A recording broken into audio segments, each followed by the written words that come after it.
여러분 안녕하세요.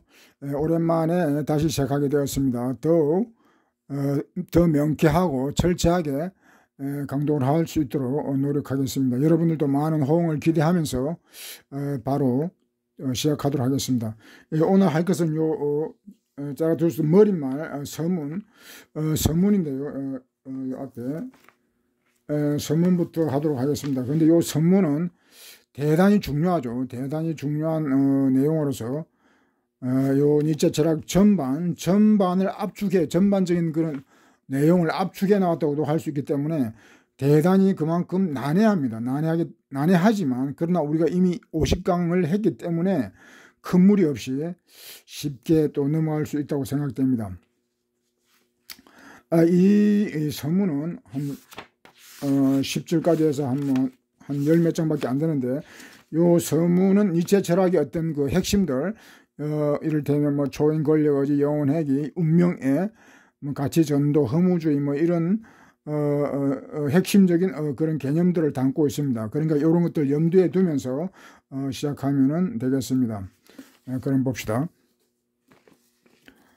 이제 요 숫자가 1 이렇게 되어 있는 거는 전체적인 요 머릿말 서문은 전체적인 스토리를 가지고 있습니다. 스토리를 가지고 있는데 요 번호가 이렇게 매겨져 있죠. 그것은 좀 이해를 쉽게 하기 위해서 제가 번호를 붙인 것 같아요. 그러나 전체적으로 이제 흐름이 있기 때문에 그걸 감안하고 이제 들어가겠습니다. 요 1절에서는 짜라투스가 뭐 내용이 다 나오네요. 그러니까 내용이 나오니까 줄거리 없이 그냥 들어가겠습니다. 자라투스트라는 서른이 되었을 때 고향과 고향의 호수를 떠나 산으로 들어갔다. 여기서 그는 10년의 세월을 지치지도 않고 정신과 고독을 즐기며 살았다. 하지만 마침내 신경의 변화가 일어났다. 어느 날 아침 동이 트자 그는 자리에서 일어나 태양 앞으로 걸어나갔다. 그리고 태양을 향해 이렇게 말했다. 그대 위대한 별이여, 그대가 빛을 비춰준다 하더라도 그것을 받아들일 준비가 없다면 그대의 행복은 무엇이겠는가. 그러니까 요 이제 니체가 자라투스는 니체의 이제 대변인이죠. 대변인, 분신 뭐 이렇게 보면 되는데, 자라투스가 이제 그 철학을 하는데 산으로 올라가 가지고 산에서 한 10년을 고행을 합니다. 10년 수행을 합니다. 그런데 이 이제 고향을 떠난다는 거, 고향을 버리고 산으로 들어가고 이제 요 동굴 또 밑에 동굴로 이제 들어갑니다. 그럼 요 이제 고향을 왜 버렸는가? 그럼 고향을 뭐 버리더라도 사람들은 다시 되돌아가려고 하는 거는 기소 본능, 기향 뭐 그런 게 있는데, 요 니체는 고향을 완전히 버립니다. 그러니까 고향을 되돌아가려고 해도 되돌아갈 고향이 없다는 거죠. 여기서 이제 고향은 정신적인 고향이죠. 지금 우리의 현실을 보더라도 그 시골이나 도시나 뭐 차이가 없습니다. 자본주의에 물들어 가지고 너무나도 이제 퇴락한 그런 모습을 보이기 때문에 현대인들은 사실 고향도 없고, 대부분 또 도시 출신들이죠. 고향도 없고, 도시를 고향이라고 하기는 뭐하죠. 고향이라고 그러면 전통적인 어떤 그런 자연 속에 있는 그런 게 이제 고향인데, 그런 것도 없거니와 있다 하더라도 옛날에 그 인간적인 정서 그런 것들이 다 상실되었기 때문에 현대인들은 고향을 잃어버렸다고 이제 그런 얘기를 합니다. 니체도 이제 그런 시각을 이미 150년 전에 그런 생각을 이제 가지고 고향을 떠났다. 이거 뭐 대단한 용기가 필요하죠. 고향을 떠나고, 그리고 10년 세월을 지치지도 않고 이렇게 고독도 이제 요거는 뭐 목숨을 거는 고독이죠. 여기서 이제 뭐 고독, 정신, 뭐 즐기며 살았다 이렇게 했지만, 니체는 요 책을 짜라투르 이렇게 말할 때 이 책을 집필하는데도 거의 목숨을 걸고 자기 온몸을 다 바쳐서 이 책을 집필했습니다. 그렇기 때문에 우리도 요 책을 우리가 읽으면서 좀 더 경건한 뭐 진지한 그런 자세, 물론 경쾌한 뭐 그런 것도 필요하지만, 하여튼 그 초연이 목숨을 걸고 이런 책을 집필했기 때문에 우리도 좀 더 좀 심각한 그런 어떤 마음 자세를 가지고 이렇게 들어가는 게 좋을 것 같습니다. 정신과 고독이라고 이렇게 말은 쉽게 나와 있는데, 이 사실 고독을 즐기기는 쉽지가 않죠. 보통 사람들은 고독을 다 피합니다. 요즘 현대인들은 고독하다 하지만 그 고독과 또 외로움은 다르죠. 외로움에 다 지쳐서 그렇게 살아가지만 고독할 줄 모릅니다. 고독이라는 것은 어떤 고립되어서 스스로 어떤 고행을 자처하는 뭐 수행을 위한 고독, 그런 의미이기 때문에 이 고독은 아무나 할 수 없죠. 그래서 현대인들은 외로워하면서 고독을 도피하기 위해서 여러 가지 중독에 걸리고 현실 도피, 뭐 여러 가지 중독 현상이 있죠. 뭐 노동 일 중독부터 해가지고 뭐 놀이 중독, 뭐 여러 가지 게임 중독, 뭐 여러 가지 술, 담배까지 해가지고 그런 중독에 걸려들고 하는 것들이 이제 그런 외로움을 견디지 못해서 그런데 이런 이제 수행자, 이런 초인이 되려고 하는 사람은 그런 고독을 이체 같은 거는 10년이라고 하는 이 30에서부터 40까지 10년 세월을 고독하게, 그러나 어떤 그런 철학이 있기 때문에 그것을 또 즐길 수도 있다는 겁니다. 여기서는 정신이라고 하는 것은 뭐 정신, 서구에서는 정신이라는 것이 정신 이상의 정신, 그러니까 뭐 어떤 신성, 그런 것도 얘기합니다. 그러니까 어떤 신성의 경제까지도 이제 있었다, 그런 얘기죠. 그리고 이제 정신, 그러면 진선미, 철학적 정신이니까 진선미를 이제 그걸 새기면 좋겠습니다. 그리고 변화가 일어났다. 이제 한 10년 만에 이제 변화가 일어났다는 겁니다. 그래서 10년 동안 수행했고 어느 정도 이제 해탈의 경지에 들었기 때문에 이제 이 변화는 뭐 그런 변화도 되었고, 이제 산에서 수행을 끝냈기 때문에 이제 세상 속으로 이제 내려가겠다, 그런 변화, 그런 결심도 이제 뜻한다고 보겠습니다. 갑자기 이제 태양이 나오는 이유는 그만큼 이제 태양은 원래 이제 진리 뭐 그런 것을 서구에서는 상징하는 게 있었기 때문에 여기서 이제 태양이 나와서 이제 어떤 그런 진리의 어떤 그런 경지에 들어섰다라는 그런 암시를 준과 함께 여기서 또 이제 요 태양과 만물, 대상이라고 받아줄 존재, 그러니까 대상이죠. 주체와 대상이라고 하는 요 서구에서는 그런 이분법이 횡행했는데 니체는 그런 이분법을 깨고 만물과 태양이 하나라고 하는 거, 하나의 관계 속에서만 존재의 가치가 있다면 존재의 가치가 있다는 것입니다. 그러니까 태양이라고 아무리 그 위대한 별이라 하더라도 별 중에서도 별이죠. 큰 별이죠. 그런 별이라 할지라도 대상이 없으면 그 존재 이유가, 가치가 없는 것입니다. 사람도 마찬가지예요. 아무리 위대한 사람도 민중이 없고 그런 대상, 함께하는 사람이 없다면 그건 아무 의미가 없는 것입니다. 그러니까 자연, 뭐 불교 연기법하고 해당되는데 우주 만물이 다 관련성을 맺고 있고 그런 관련 하에서 존재하기 때문에 뭐 각 별이 각자 이런 홀로 존재하고 그런 것은 의미가 없는 거, 홀로 존재할 수 없을 뿐더러 그런 건 아무 의미가 없다는 그런 어떤 니체의 서구 행위상학, 이분법적 행위상학을 그런 파괴선을 하는 그런 의미도 있다고 하겠습니다. 요 태양과 대상 존재. 그리고 또 요 태양은 상징적 의미도 있기 때문에 뒤에 가면 또 이제 비유적으로도 쓰입니다. 10년 동안 그대는 나의 동굴로 떠올랐다. 그러니까 요 이제 그대는 태양이죠.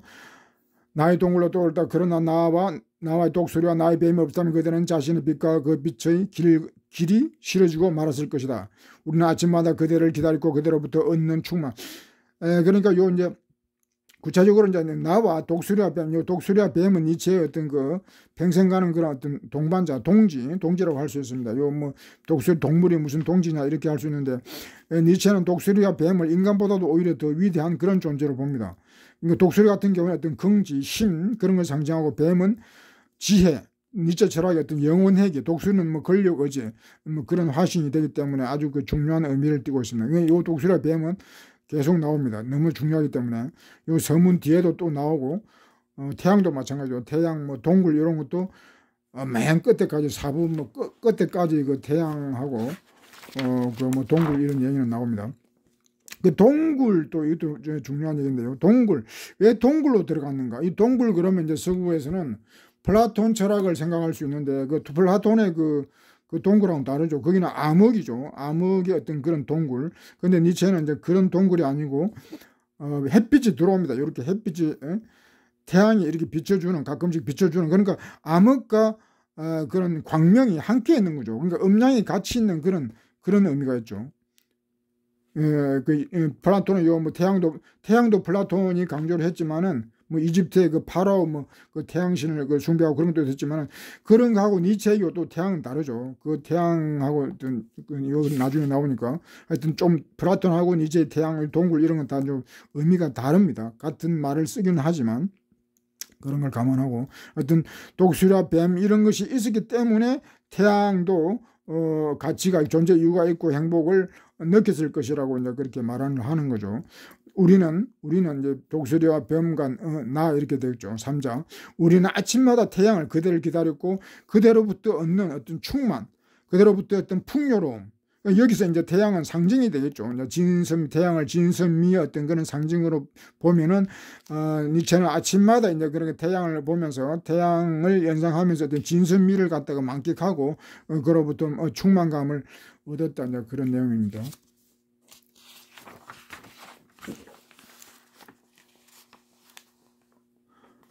충만의 대가로 그들 축복이다. 그래서 축복도 해주었다는 거죠.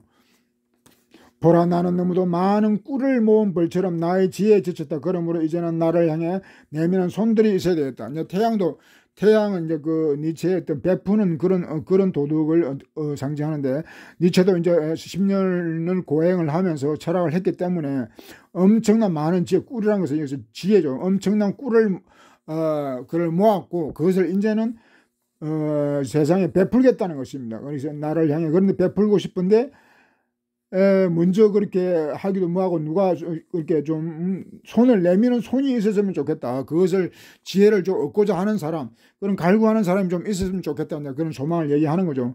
그러나 그런 게 이제 없으니까 니체는 먼저 베푼다는 것입니다. 내가 먼저 베푼다. 나는 베풀어주고 또 나누어주고 싶다. 베풀어주고 나누고 싶다. 그 니체의 이제 베푸는 도덕, 니체의 도덕을 뭐 보시의 어떤 그런 도덕 또는 베푸는 뭐 그런 도덕이라 하는데, 이제 조건 없는, 무조건 한없이 그렇게 주는 거죠. 한없이 퍼주는, 뭐 적당히 주는 게 아니고 자기의 모든 것을 다 주는, 다 바치는 그런 나눔의 그런 덕입니다. 인간들 가운데서 현명한 자들이 다시 그들의 어리석음을 기뻐하고 가난한 자들이 다시 그들의 넉넉함을 기뻐할 때까지. 그러니까 요 이제 지혜를 이제 니체는 철학을 이렇게 뭐 베풀어준다, 가르쳐준다고 그래도 되죠. 뭐 요즘 뭐 그런 말을 기파하는 사람, 뭐 가르친다 이런 말을 좀 싫어하는 사람들이 많은데, 하여튼 가르침을 주고 받고 하는 거, 그런 것은 중요한 것입니다. 니체 같은 경우는 이 인류의 스승이라고 해도 전혀 손색이 없는 그런 위인이기 때문에 우리가 니체의 어떤 그런 가르침을 기꺼이 받을 수 있는 거죠. 인간들 가운데 이제 현명한 자들이 많지만, 니체가 볼 때는 현명한 자들이 오히려 어리석은 자들이라는 겁니다. 그러니까 현명한 자들에게는 자신의 어리석음을 깨닫게 해서, 그래서 이제 기쁘게 하는 거죠. 원래 요 철학을 하고 학문을 하는 이유가 학문을 하면 할수록 모르게 된다는 거예요. 모르게 된다는 사실을 아는 겁니다. 그러니까 무지를 자각하는 게, 그게 바로 학문의 어떤 기본 자세죠. 소크라테스 같은 경우에 이미 뭐 너 자신을 알라 그런 얘기를 했지만은, 학문을 하면 할수록 자기가 모르는 것을 발견할 수 있어야 그게 이제 학문을 하는 거죠. 학문 좀 했다 해서 다 안다, 나는 현명하다 이렇게 해보면 안 되고, 그래서 니체는 이제 어리석음을 지적해주고 어리석음 느끼게 해주겠다는 겁니다. 그러나 그것도 기쁨이죠. 자기 무지를 깨닫는 것도 기쁨이기 때문에 기쁘다고 한 것이고, 가난한 사람들이 다시 그들의 넉넉함을 기뻐할 때가, 요건 또 가난한 사람들은 항상 괴롭지만은 철학을 함으로써, 배움으로써 가난한 그 자체가 가난이 아니고 풍요로움, 오히려 부자다. 그러니까 마음이 부자, 요 정신승리 그런 차원이 아니고 마음이 부자, 얼마든지 부자는 있을 수 있다는 거죠. 가난, 그 물질적 가난 그런 거는 문제가 안 되고, 정말 문제가 되는 건 정신이 가난한 거죠. 정신의 빈곤, 철학의 빈곤, 그런 것이 정말 가난한 사람인데, 현대인들은 뭐 그런 것은 차치하고 정신적인 뭐 빈곤 그런 거 이루 말할 수가 없는데 물질적 풍요만 이제 노리는 겁니다. 근데 니체는 그게 아니라, 그런 물질적 가난도 물론 그것도 극복하면 좋겠지만, 그보다 더 중요한 게 정신적 가난을 갖다가 극복하고 마음이, 정신이 풍부해야 된다는 겁니다. 그렇게 니체가 해주겠다는 겁니다. 그렇게 가르쳐주겠다, 나눠주겠다. 그러면서 기뻐하게 하도록. 그러기 위해 나는 저 10년으로 내려가려 한다. 그 저녁마다 바다 저편으로 떨어져 하기를 비추어주는 그대처럼 그대 넘쳐는 별이여. 10년, 요 10년이라고 했는데, 10년이 아니고, 뭐, 10년이랑 요 이제 직역과 의역의 차이가 있기 때문에 요거는 이제 그냥 세상 속으로 내려간다 했습니다. 세상 속으로 가르쳐 주기, 베풀어 지식과 철학을 베풀어 주기 위해서 이제 자라투스가 세상 속으로 이제 내려간다 이 말이죠. 그러니까 10년이라는 것은 다른 책에는 이제 10년이 아니고 그냥 뭐 속세 뭐 그런 의미로 되어 있습니다. 저녁마다 바다가 저녁이 되면 바다 밑으로 떨어져서 저렇게 비춰주는 것처럼 넘쳐 흐르는 별이요. 태양이죠. 태양이 이제 해가 지면 이제 이렇게 바다 밑으로 떨어져 나가서 이제 또 다른 세계를 하게 다른 세계를 비추어 주듯이 니체도 이제 그 산에서 내려와 가지고 하산해서 민중들에게 그런 철학을 베풀어 주겠다는 것입니다. 나는 그대와 마찬가지로 몰락해야 한다. 내가 저 아래로 내려간다고 그랬죠. 몰락. 그러니까 10년 내려간다. 이제 같은 겁니다. 내가 저 아래로 내려가서 만날 사람들이, 사람들도 이제 그런 말을 한다는 거죠. 보통 사람들도 몰락해야 한다. 몰락이나 내려간다. 이제 요 같은 말을 우리말도 이제 간다 이러면 간다, 내려간다. 뭐 영어의 폴 같은 경우는 fall, 떨어진다, 몰락한다 그런 의미도 있죠. 우리말도 간다 그 말은 뭐 가버렸다 그런 몰락 뭐 그런 의미가 있듯이. 몰락해. 나는 몰락하겠다. 이제 나를 몰락하겠다. 니체가 몰락하겠다 하는 것은 자기 모든 걸 다 갖다 바치겠다는 겁니다. 죽더라도, 죽음을 각오해서라도 자기의 모든 것을 베풀어 주겠다. 자기 모든 것을 갖다가 다 바치겠다. 사람들에게. 그러니 나를 축복해다. 이제 이런 사람 축복해 줄 말 하죠. 아까 그대를 축복해 줬던 그 니체가 수행하면서 태양을 축복해 주었듯이 태양으로부터 이제 지혜, 니체도 이제 그 어떤 지혜를 자기 스스로 모든 지혜를 다 터득할 수는 없죠. 이제 자연 속에서 산 속에서 했기 때문에 산과 자연 이런 데서 이제 다 지혜를 배우고 스스로 거기에서 다 영향을 받고 했기 때문에 이제 축복을 해 주었듯이 사람들도 나에게 이제 축복을 해다오 이제 그렇게 하는 거죠. 그대 고요한 눈으로 크나큰 행복조차도 질투심 없이 바라볼 수 있는 그대여. 질투. 사람들은 질투심이 다 심하죠. 질투가 없는 사람이 없는데 이제 너무 심하면 문제가 되겠죠. 근데 자연에는 질투 이런 게 없습니다. 자연은 비교하는 게 없기 때문에 뭐 동물이 고양이가 개를 질투하고 선망하고 그런 거 없죠. 개나리가 장미를 선망하고 질투하고 이런 게 없는데 유독 사람만은 그렇게 질투를 해요. 비교를 함으로 질투를 하는데 그게 꼭 나쁜 것은 아닙니다. 그렇게 이제 그 비교함으로써 자기 상승과 어떤 그런 경쟁력을 또 키울 수도 있고 그런 장점이 있지만 이것이 너무 심해지면은 상대방도 망치고 자기 자신도 이제 망칠 수 있는 그런 위험이 있습니다. 그래서 이제 저는 질투심 없다 이제 요 얘기를 하는 거죠. 태양은 질투 이런 게 없죠.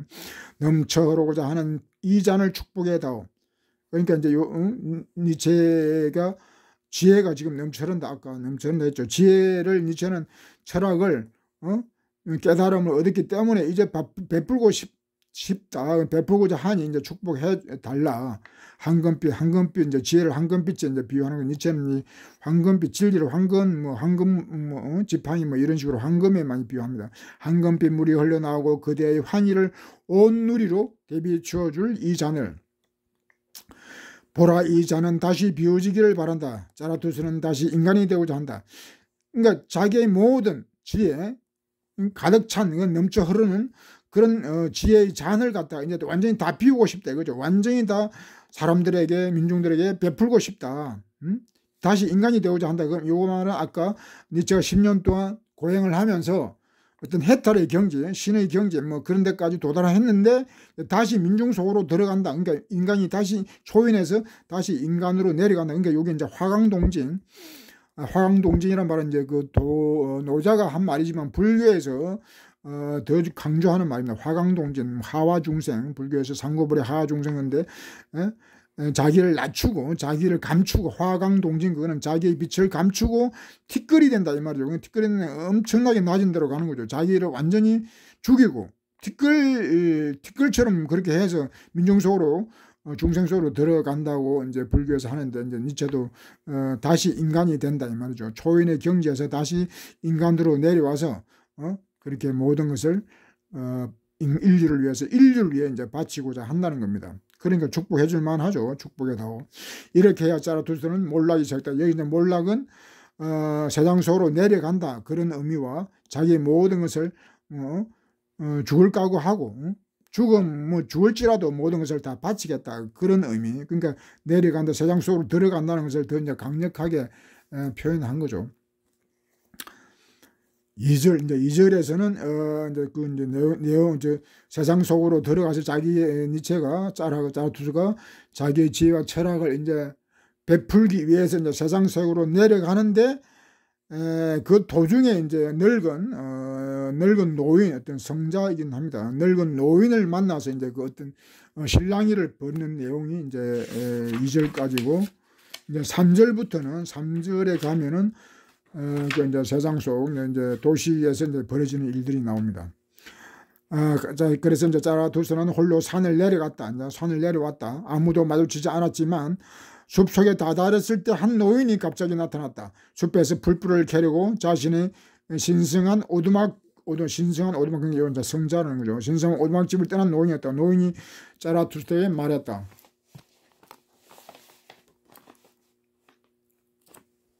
이 방랑자는 낯설지가 않네.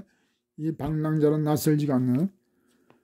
몇 해 전 이곳을 지나갔지. 이름이 자라투스라고 했던가. 그러나 그도 변했군. 그때 그대는 자신의 타고 남은 죄를 산으로 날아갔지. 그런데 오늘은 그대의 불덩이를 골짜기로 날아가려고 하는가. 방화범이 받을 처벌이 무섭지도 않단 말이지. 그러니까 요 이제 노인 성자, 늙은 성자가 자라투스가 이제 산으로 올라가는 걸 그때도 이제 봤다는 얘기죠. 봤는데 지금 이제 한 10년 만에 이제 되도록 내려오는 것도 지금 이제 목격을 하고 지금 이야기를 거는 겁니다. 그때 방랑자 아니었나? 니체가 이제 자기는 니체는 방랑이라는 의미, 요즘 노마드 그래가지고 그런 말이 있지만 하여튼 정주하는 인간, 그런 어떤 정체된 인간이 아니라 어떤 모험하는 인간, 방랑자라는 말은 모험하는 인간, 그런 의미, 모험하고 도전하고 그런 인간, 그런 니체 자신을 얘기할 수도 있죠. 방랑자. 산에 올라갈 때 재를 가지고 올라가고 내려올 때는 불덩이를 가지고 왔다. 이것도 참 멋진 비유죠. 그러니까 요 올라갈 때 재를 가지고 왔다는 건, 재를 가지고 올라갔다는 거죠. 자기 자신을 다 태워버렸다는 거죠. 자기 자신을 죽이고 올라갔다. 내려올 때 이제 불덩이가 있으니 불덩이 조인사상. 그러니까 수행하러 산으로 올라갈 때는 자기의 어떤 그런 내면의 나쁜 모든 그런 어떤 정신들, 그런 것을 다 불태워버리고 이제 올라간 거죠. 그러니까 니체도 젊었을 때는 허무주의 이런 염세주의에 빠져가지고 어떤 그런 정신적으로 좀 타락한 그런 점도 있었는데, 니체는 이제 그런 걸 다 태우고 산으로 이제 올라가서 산에서 이제 그런 걸 다 극복하고 불덩이가 되었다면, 불덩이. 그러니까 초인이 되었으니까 이게 초인을 말한 거죠. 불덩이. 초인사상. 이제 불덩이를 들고 이제 내려오는 완도가 이제 노인이 그렇게 이야기를 하죠. 근데 노인이 이야기지만 이건 사실 니체의 이야기죠.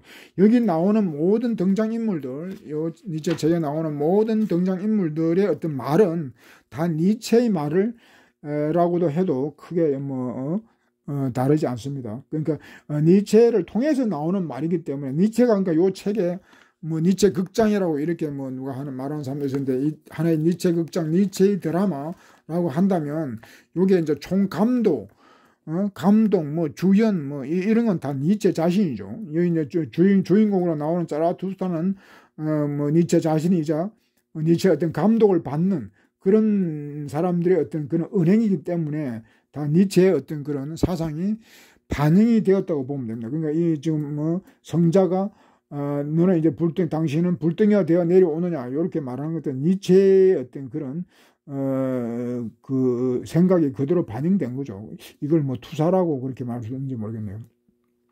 하여튼 그 방화범, 그 불덩이 이런 방화범이죠. 불덩이라는 것은 세상에 불을 지른다. 그러니까 그 위험한 사상, 조인 사상은 위험하기 때문에 그런 사상을 세상에 퍼뜨린다 그러면은 그거는 대단히 위험한 방화 불 지르는 거하고 같다는 거죠. 그러니까 그것은 처벌이 두렵지 않느냐 이렇게 말하는 거죠.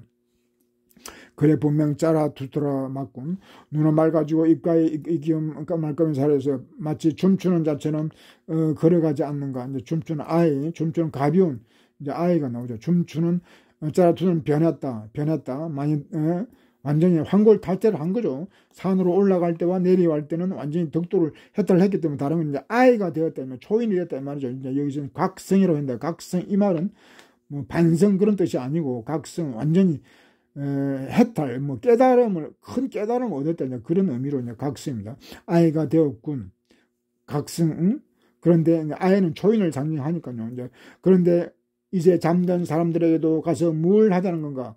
그런데 잠든 사람들, 요게 이제 중생들이고 대중들, 사람들, 일반 현대인들은 여전히 잠을 자고 있다 이 말이죠. 니체는 수행을 통해서 이제 각성을 했지만은 사람들은 대부분 다 아직도 잠든다. 그러니까 잠들어 있다. 요 말은 뭐 어떤 그런 봉건 사상이라든가 뭐 그런 뭐 자본주의 어떤 양육강식 그런 이데올로기에 잠들어서 몽매한 그런 상태로 있다 이 말이죠. 이런 몽매한 상태에 있는 사람들을 그리고 철학을 통해서 이렇게 깨닫게 하는 것은 쉽지 않으니까 그걸 뭐 포기하라 이제 그런 내용. 지금 이 늙은 성자가 이게 하는 말입니다. 계속 인용 보이죠.